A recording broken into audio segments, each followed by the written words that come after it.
As the wind erodes and the water corrodes, altering everything we think we know, but we don't. It's all temporary, and it used to, but now the thought doesn't scare me or keep my feet from following one after another until I slumber. Then my mind, not my feet, wander and dream of people and places I'll never see again. I've mended as much mental anguish as I can, and now I try to use this language to take these thoughts from my head to my pen. Cause though I don't speak of my dead friends or the circumstances, often the blow never softens or yields.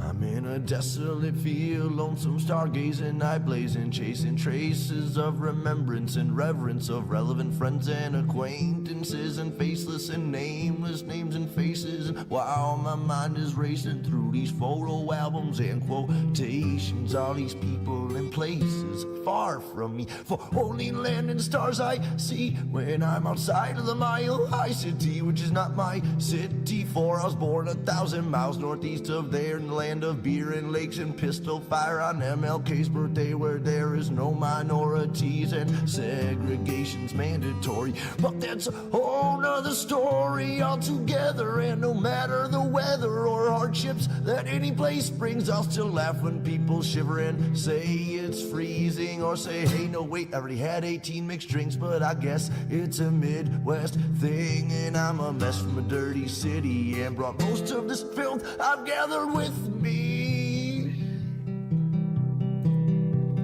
Welcome to another episode of Experience Andy Weins Live. This week, we're going to be talking about finding your forum. We are all artists and creators in this world, and it's up to us to find the platform, the forum, the voice within us, and express ourselves to the world at large. Coming up after this verse.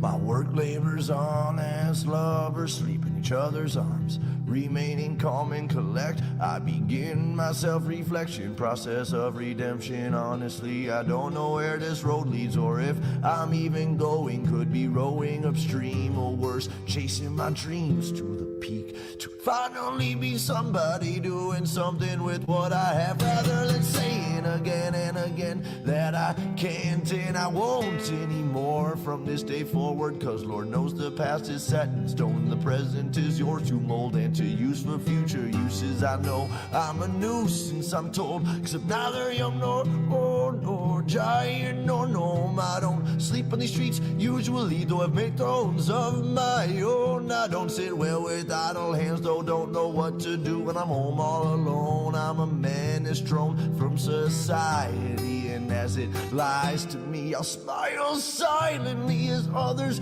do as they please. I am watching and listening, and I'm grinning all the while, cause sometimes all you can really do is smile.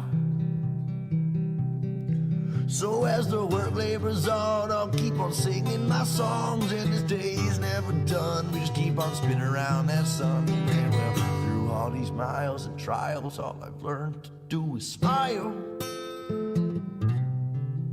Is to smile.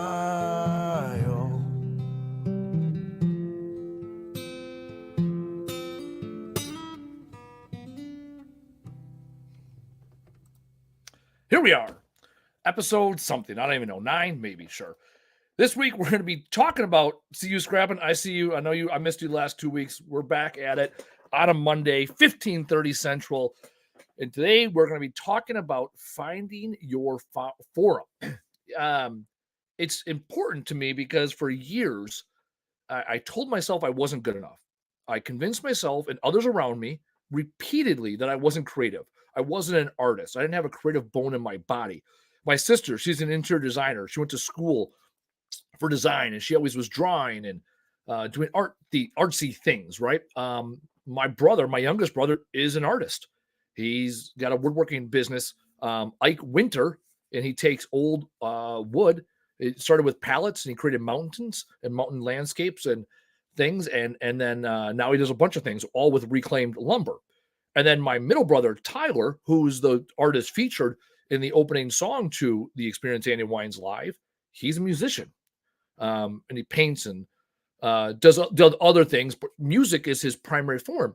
And I had convinced myself for years that I wasn't creative. I wasn't an artist. I had no talent or ability when it came to art and creativity. I looked at it as like I'm a logistics person and I find problems, I solve problems, and that's what I do.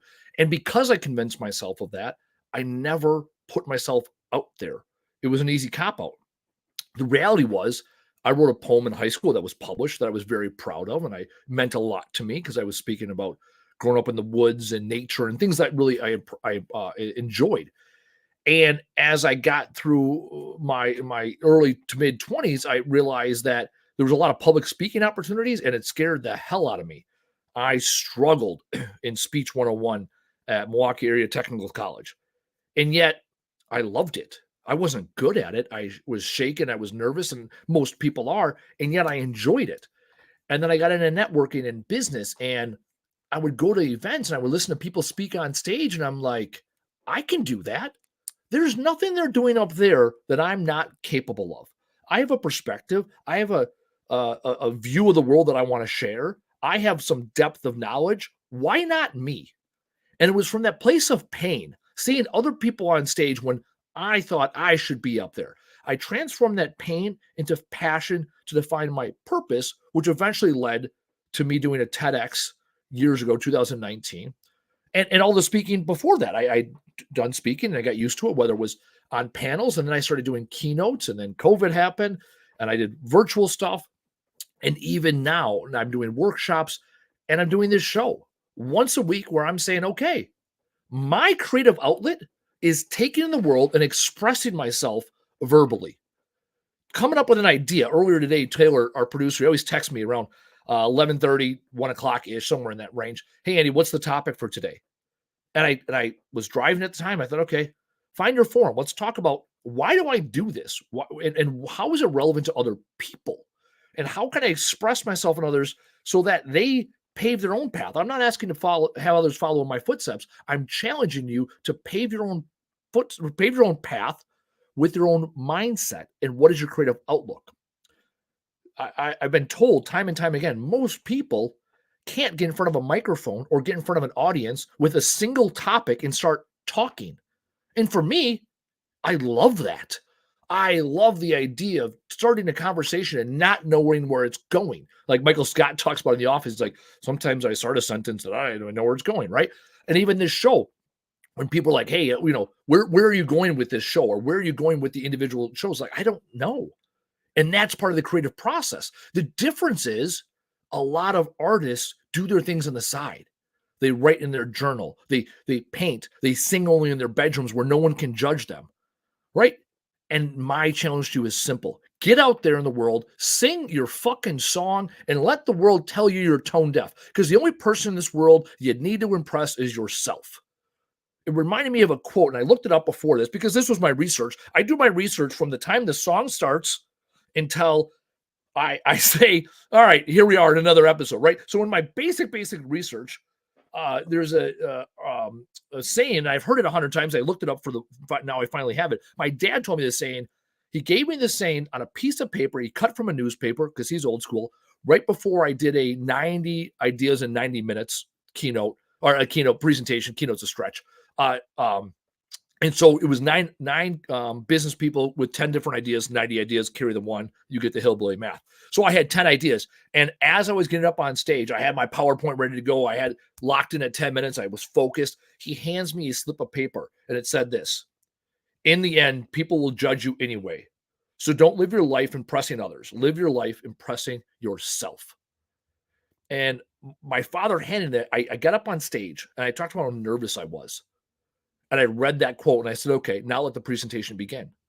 Because there were some other people that were up there that were clearly nervous and trying to fake the funk. And there was other people that weren't nervous at all and were very well polished. And I said, let's address the elephant in the room. I am nervous. I am scared, I would even say, right? Borderline scared, because I didn't understand the power of positive thinking at that point or and embrace it maybe as much. And yet I started with that saying, and that set the tone for me.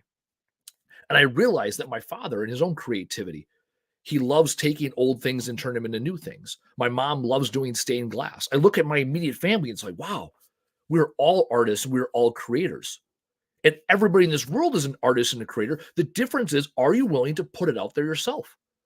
My mom 10 years ago started doing stained glass as a hobby because she got old and her arthritis kicked in and she couldn't play volleyball anymore.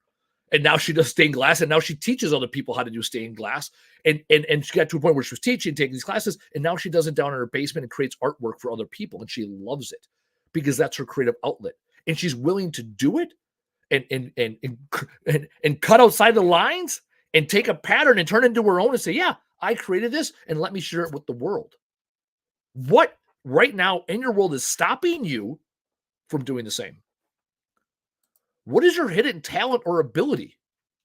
What do you have that the world needs? These questions, like all questions I ask, are not rhetorical. Transform the pain of watching others. Man, I can do better than that, right? To transform that pain into passion and to find your purpose. What is it you lay awake at night thinking about?